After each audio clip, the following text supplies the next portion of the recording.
Halkım yine sıra Xudo xolsa Rasinder'de 2 kanalı 70 kvadrat elinde dükkanı bilen shunda pullaştırganlar zor.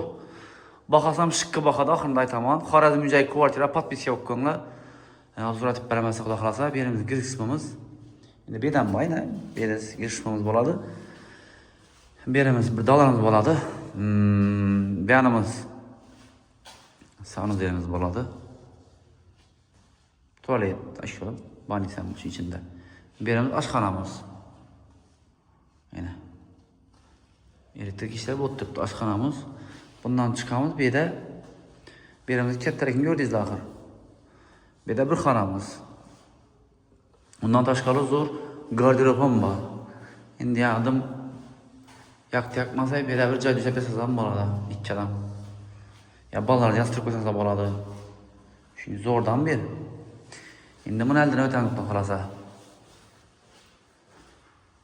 Beri o'tamiz Xudo xolasa. Berimiz Selyakadon tarafı dükkan tuji tayyor bo'lib turibdi, tayyor. Baxasam da shiqqi baxada. Buni bajaram qo'yilib turibdi. Bu yerda ikki xonada yashaysizlar ham, benim dükkan senzlar, ponni bu yerda yeb ichib turaverasizlar. Yine. Bu yerda yine hechida ne yok bu yerda, eng qiziqi. Dükkan, başka narsa yok. Benim evvel dükkan açacak boğarlar birini. Şu bilan duribdi. Qo'pslikdan arası. Tayyorgina.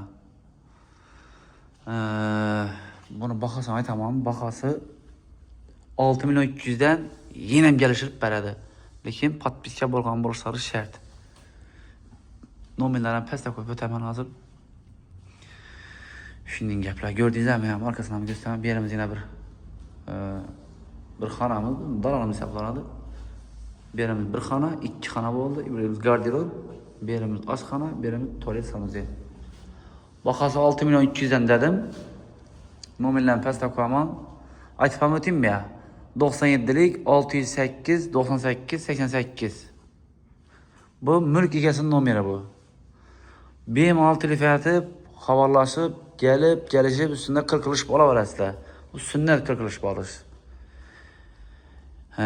Shunday gaplar sizlar aytsam, canlari sağ olsun, salomat olinglar, canlarınız hamisha aman bo'lsin. Meni xalqim, meni ko'rgan podpischiklarim hammasi o'yli joylar shunday yaxshi niyat qilib Xudoyim meni shu to'ylarni aytib o'tirish nasib etsin. Canları sağ olsun, salomat olinglar.